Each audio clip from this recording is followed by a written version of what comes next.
Good afternoon. Today is mid-June 2025.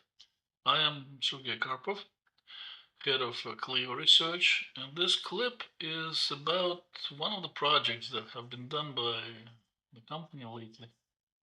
This is a software as a service multi-tenant system and is provided for a limited number of tenants living within one particular engineering company. This system is utilizing an architecture more or less typical for the one that Clio is providing for its customers, and it contains a bespoke domain layer, the database, Blazor front end, and a set of Clio libraries, which is we call platform. Here's a demo version of the system or application, if you will.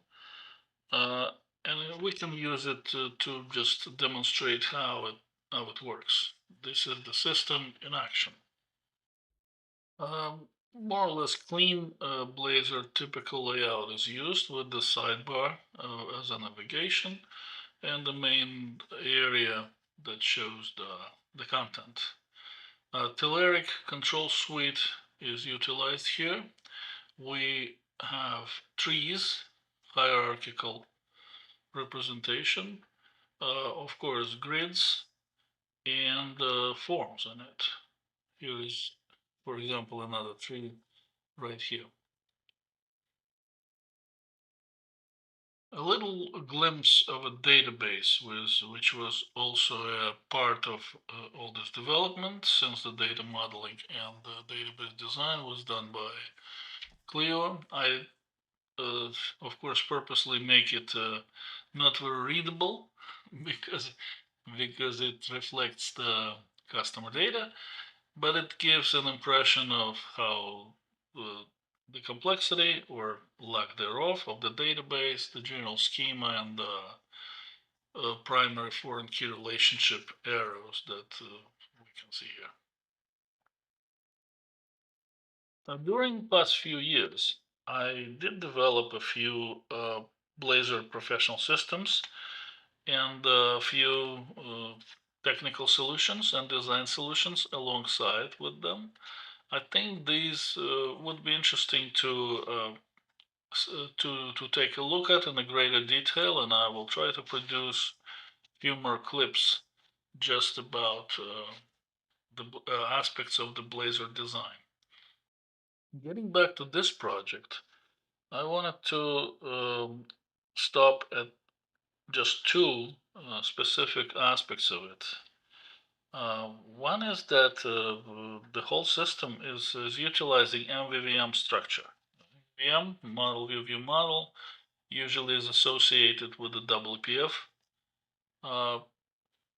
technology, but I think that Blazor systems can also benefit from using of MVVM.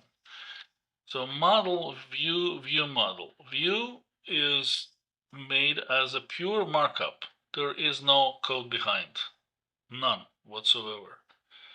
The model, which the word I not really like, I usually call what is called model. I called either DTOs, data transfer objects, or entities, entity objects.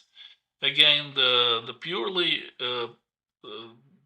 a transport object that are used to transport the data between the persistent storage as a database and the view model or the code, and the models or entities or DTOs do not have their own logic of their own.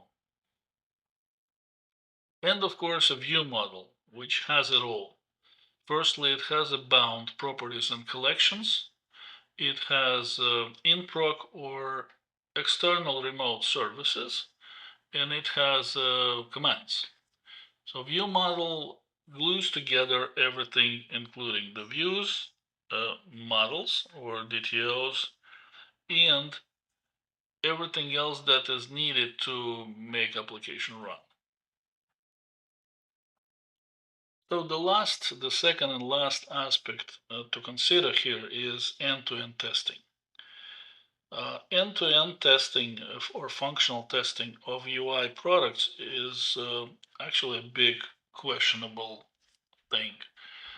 I have been working with the multiple third-party tools which were designed to exercise the user interface, mimicking what human user is doing. They were clicking things here and there, and then there were assertions are applied to analyze what changes were made from the UI perspective. I am kind of skeptical about this concept. I don't think it's really workable. But if mutations on the UI are all driven by a view model, which is registered with container and can be injected anywhere in any program, then view model can be exercised all public entry points of it. In this case, it's about 200. And then a program can assert the correctness of the mutation of the state of the view model. And then based on that, we can really tell if our UI system works consistently or not. So a solution for this project has a separate special project as a command line application, console application, which has its own dependency injection component. The view model and all its dependencies are injected into command line application, which performs the test run. And it's meticulously step-by-step exercises every single public entry point of a view model, and then asserts the correctness of the mutation of the data.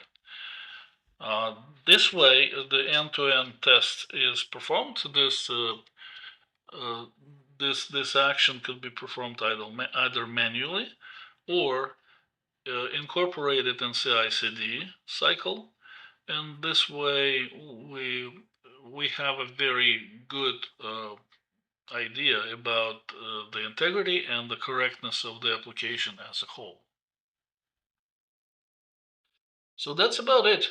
That's all I wanted to show and tell about this software as a service project for an engineering company on which Clio Research have been engaged for the past couple of months.